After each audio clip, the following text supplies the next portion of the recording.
Hello and welcome to Rajya Sabha Television. You're watching a brand new edition of Policy Watch with me, Frank Pereira.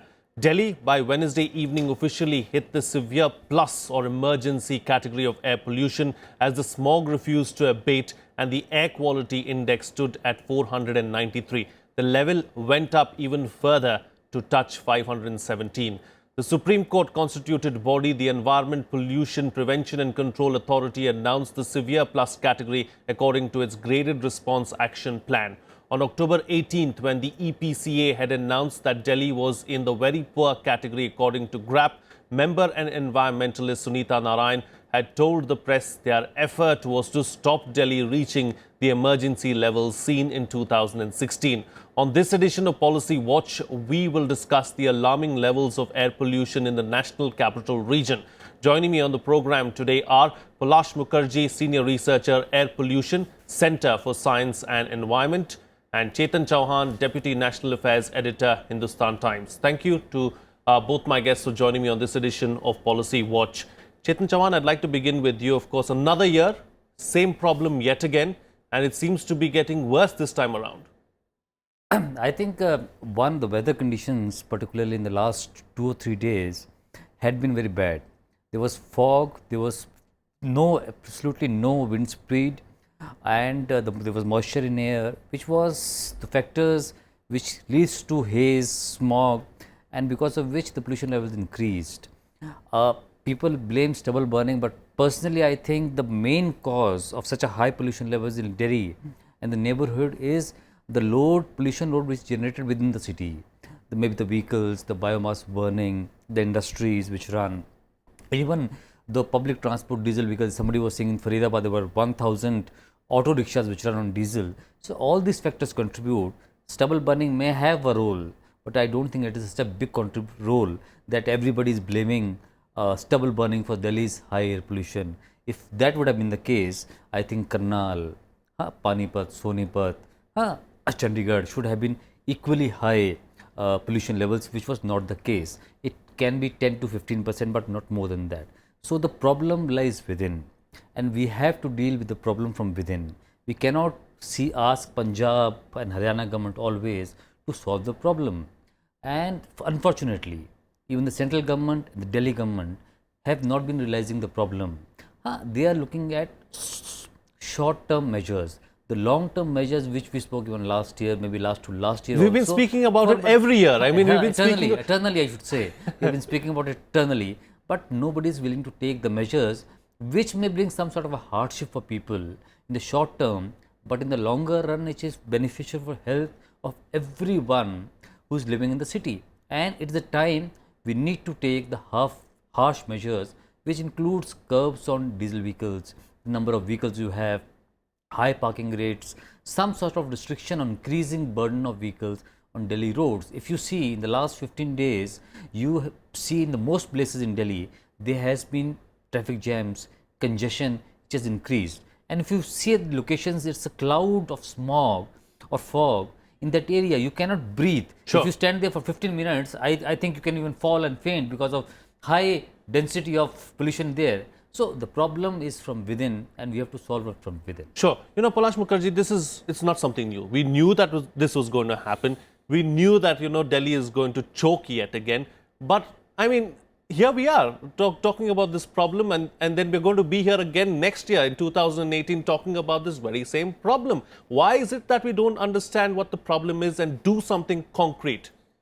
Firstly, let me tell you, we understand what the problem is. We understand what the problem is. The solutions are also out there, and they have been for the past 20 years.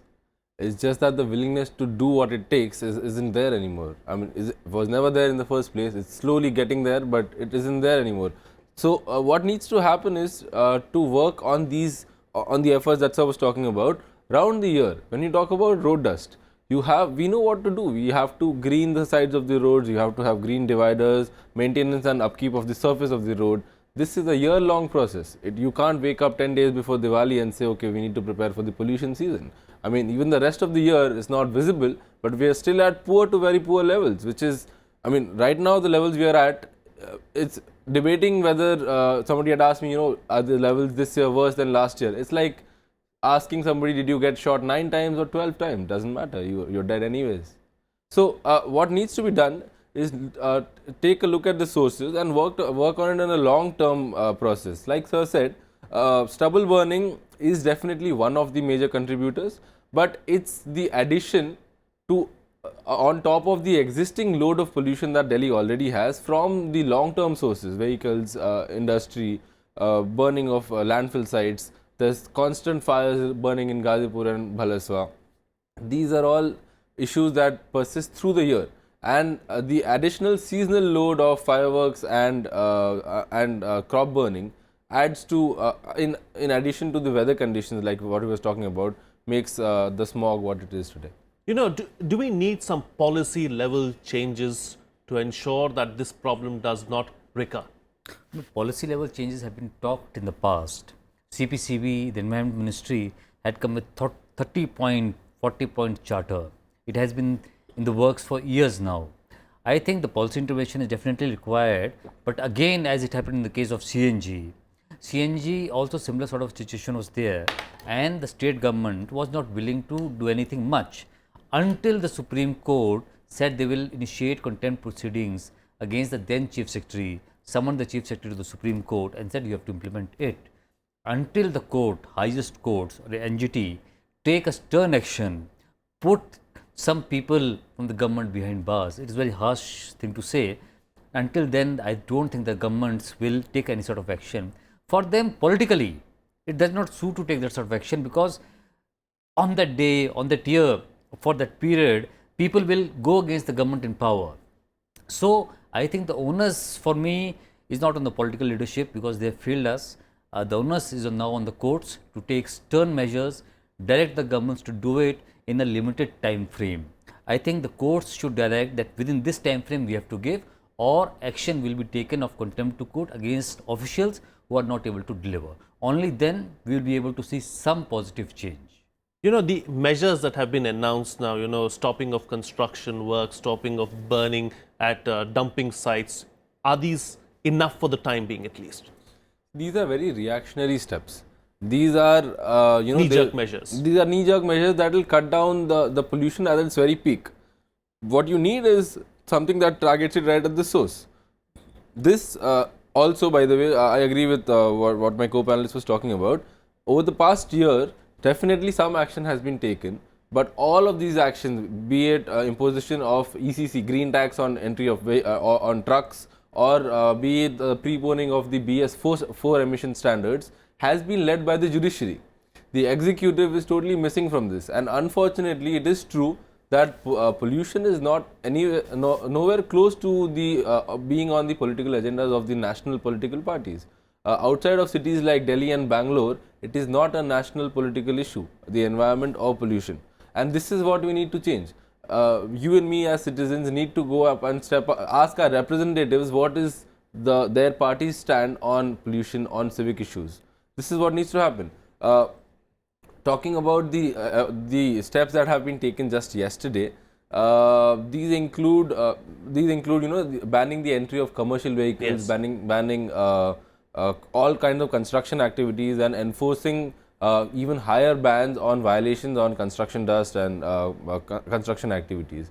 Now, unfortunately, these also require the government's executive framework to implement them. So, unless the government acts on it, there is no way to ensure that anything is done. Sure. You know, there's But also talk. I want to add one thing. Yeah. This example of Beijing is always given. Beijing is compared with Delhi. If you see the pollution levels in Beijing, not now because the weather conditions, in the normal days, Beijing is almost 1/4 of Delhi, because they have initiated the action much before the winter onset. All the steel plants, all the power plants in vicinity of Beijing have been closed. All the measures they have implemented, because they have invented in advance, those they are seeing the results. We are for the knee jerk. Suddenly it has happened, it is in news, so the government is saying we will do this, we will do that. So if you have a plan, it should be implemented in advance, so that its implications are visible to people when the weather conditions are not conducive for dispersal of pollutants. You know, it's not rocket science at the end It's of not the a day. rocket science. We No, not at know all. what needs to be Yeah, done. It's exactly. just the will that is Will, yeah. lacking at this point in time. You know, taking the discussion forward, Chetan, you know, it's not just health issues that, the pollution causes. It causes a gamut of other issues as well. You know, let's talk about the economy and the kind of problem that it has on the economy as well. That's something that we don't factor in, but it causes a major damage to the economy, doesn't it? Definitely, the Lancet came out with the latest study in October, which said that in India, about 500,000 people die because of air pollution, particularly particulate matter pollution. And it also said the cost in Asia is about 129 billion US dollars, which is huge. But if you see in overall life, every day in office, because of high air pollution, the people don't come to office.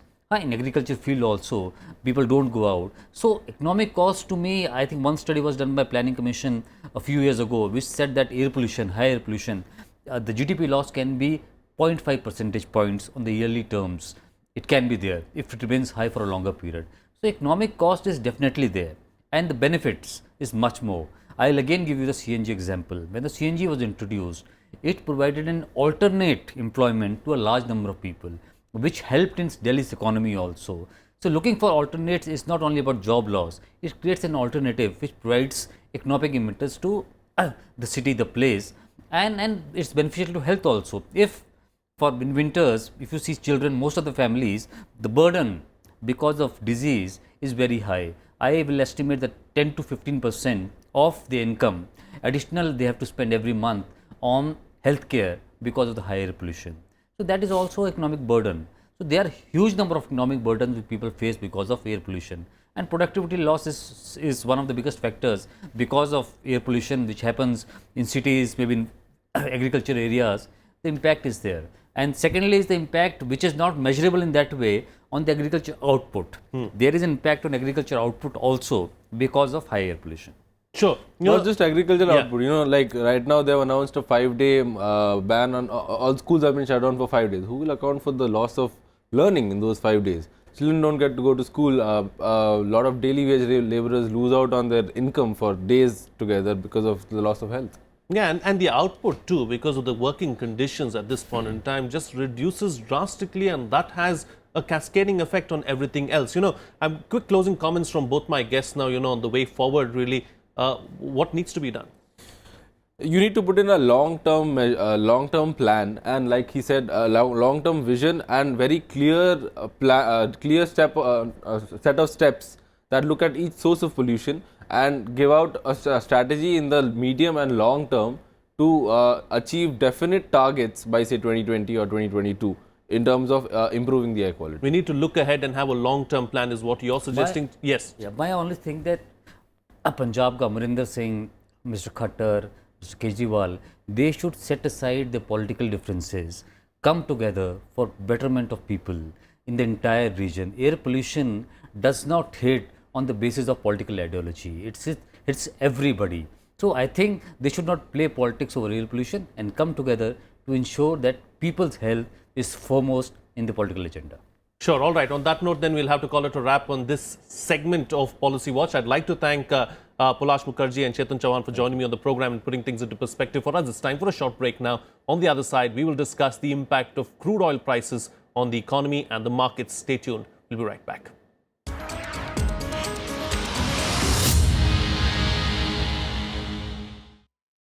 Welcome back. You're watching Policy Watch with me, Frank Pereira. With Brent crude prices hovering around the $64 a barrel mark, the highest in more than 2.5 years, analysts and economists have sat up and taken note. Asia's emerging markets such as India and Indonesia run large current account deficit in which the oil bill is the biggest component. Crude oil prices above $60 a barrel is a concern for India's domestic economy. It can potentially have a bearing all across, from causing a spike in inflation, raising raw material cost and thus profitability for a good section of India Inc. influence the central bank's interest rate policy and alter the exchange rate dynamics. In our next segment, we will analyze the impact of rising crude oil prices on the Indian economy. Joining me on the program now are Himanshu, Senior Editor, Economic Times, and Ajay Shankar, former Secretary, DIPP, Ministry of Commerce and Industry. Thank you to both my guests for joining me on this segment of Policy Watch. Mr. Shankar, I'd like to begin with you. Should we be concerned at all at the rising crude oil prices? How is it going to impact our economy? No, I think we need to be concerned seriously, because it can affect us adversely in a number of ways. First of all, if government chooses to allow retail prices to rise to match the rise in international crude prices, then we invite an inflationary spike internally, and that is a serious matter. So, if one wants to have inflation under control, there is a strong case then for government to lower taxes and not allow retail prices to rise in sync. Now, the moment you lower taxes, there are pressures on the fiscal deficit. Then if the crude oil bill rises, then on the current account deficit, etc., there are another whole range of implications. So, this is something quite serious, and government, I think, would be well advised to undertake contingency planning and be ready with the decisions it would take in the case of different scenarios after having factored in all the consequences. You know, talking about contingency planning, Himanshu, what else can be done to soften the impact of the rising oil prices? I think the main thing that can be done is what the former taxes. secretary just said. You know, government has this instrument on taxing. So if you really want to cushion it, you can do that. But I think the issue is at what stage do you want to do it? You know, whether you want to do it when it crosses 65, whether you want to do it when it crosses 70, whether it will cross 70 at all.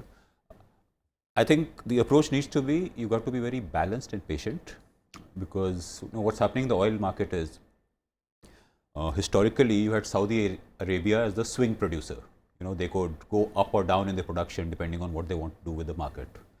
That role is now being shared by the US shale producers. Okay, so it's a bit of a shale versus shake. So, you know, the moment oil remains at 60, 65, 70, shale production is going to rise. And therefore, the moment that happens, prices would come down. Apart from many other factors, you know, nobody predicts the oil markets well. So you need to have a strategy to deal with this fluctuation, the up and down. There's a broad band in which it goes. Maybe there should be some comfort price you should think of and keep adjusting taxes depending on that. So, what would be your threshold if you had to put a figure on the oil prices, and you know that these contingency measures need to come into being when probably oil is at 70, 75, 80? What would you think? I would say 75, 80, because you know you have a set of contingency measures, and if you once you take them, you do not have much more. The other option is what was done in the past by the previous government, that you let oil companies borrow, you let them make losses, and then you issue bonds worth 1 lakh crores, and you know you get into a very negative spiral, and then you have huge borrowing costs, all kinds of problem, and eventually the country is still paying for it, because the moment you import this oil, it is India's import bill.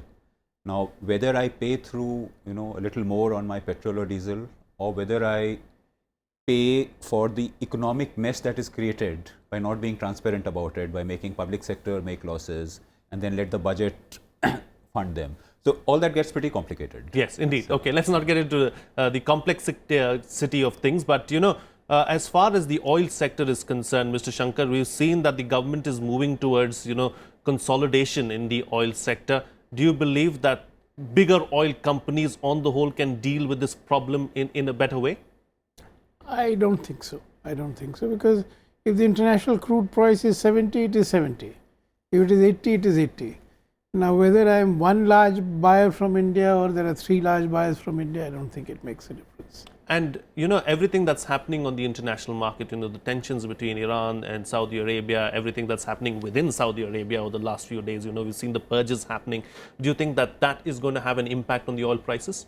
No, that is what I had in my mind when I said that it's a serious development, some scenario analysis and a scenario of decisions which should kick in after due consideration of all the implications is an exercise worth doing and worth doing right now.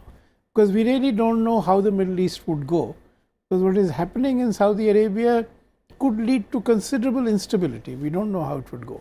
Sure. You know, the issue of the international oil market, Himanshu, how closely do we need to monitor it? How closely do we need to watch what's happening in Saudi Arabia? We've been collaborating with Iran, you know, on various things. So should we keep that going?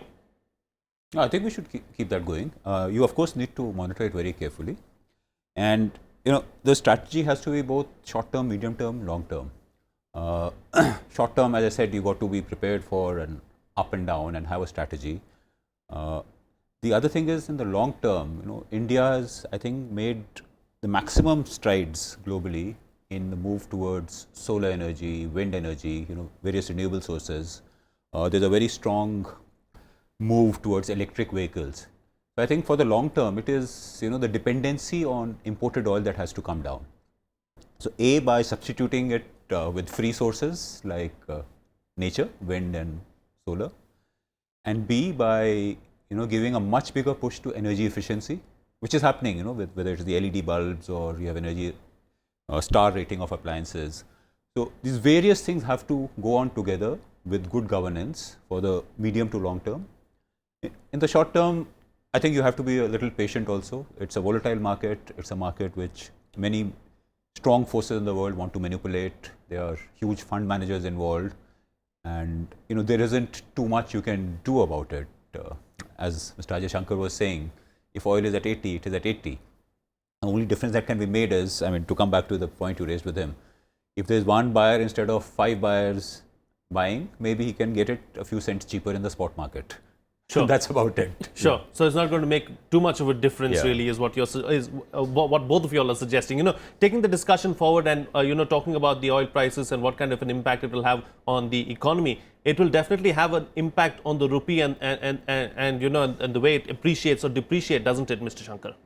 Well, if the current account deficit rises, then there would be a pressure on the rupee to depreciate. So that is a factor we have to take into account. But I'll pick up on what Mr. Vats was saying, that I think it's time we thought whether we could fast forward the movement towards electric vehicles, because the technology has now become pretty robust, the costs have come down. So could we really think of saying that, say, Delhi, all public transport would be only electric in 3 to 5 years? It would make a huge impact on the air pollution. Yes. And the costs are not high. So maybe we should think radically again on the electric vehicles and see whether we can fast forward and become one of the global leaders in the use of electric vehicles. So policy level changes is what you're suggesting at this point in time. Do you see that happening though? Well, it should happen because the air pollution in Delhi is a crisis. Schools are closed. So if you really in 2-3 years got all the public transport to become electric in nature, it would be a huge impact. So it is well worth doing it even if it costs more. But the problem really, as far as we are concerned, is, there could have been so much that could have been done all through the year, but only now, once the air pollution has reached alarming levels, are we looking at knee-jerk measures, Himanshu? Yeah, I fully endorse what you say, and I feel that much more strongly. That, you have 2 days of dark skies, and suddenly, like odd even has been announced today, and many authorities, they'll suddenly say ban these kind of vehicles. Then, for what reasons best known to them, they will withdraw the ban. This way, what you end up doing is you antagonize the public. What you need is public support for measures against pollution, and you don't need rash shooting from the hip kind of steps. So you need to have a very systematic planning and go beyond your usual set of so-called experts, so-called great authorities. Go beyond. There's a huge lot of scientific literature available. People who do serious scientific research and put it in a journal, and don't go around television stations saying that, Delhi is in danger and I can sort it. Quick closing comments from both my guests on, how the markets have reacted to the rising crude oil prices. A couple of days ago, we saw the markets on the whole have been doing extremely well, but the moment the news came that, the crude oil prices are going to go up in the near future, and looking at what happened in Saudi Arabia, it looks like the markets have reacted to what's happening. What do you think is going to happen there, Mr. Chetan? In fact, that is a cause of concern, that since the market is quite sensitive, one has to hope that there is not too much of an adverse effect on market sentiment, which in any case is also having to deal with other shocks in the economy. Sure. So it's. Please close the show for us with your concluding remarks. Yeah. My point on the market is, already when oil prices rise, you have a pressure on your currency, although it depends on how other currencies are doing. And if markets also start falling and foreign investors start selling, it snowballs that pressure. So if this trend continues, then there would be cause of concern. All right, on that note, then we'll have to call it a wrap on this edition of Policy Watch. I'd like to thank my guests for joining me on the program and putting things into perspective for us. Before I go, of course, you can share your feedback with us. You can email us at policywatch.feedback@gmail.com and share your views on the program. That's it from me. Thank you for watching. See you again next time.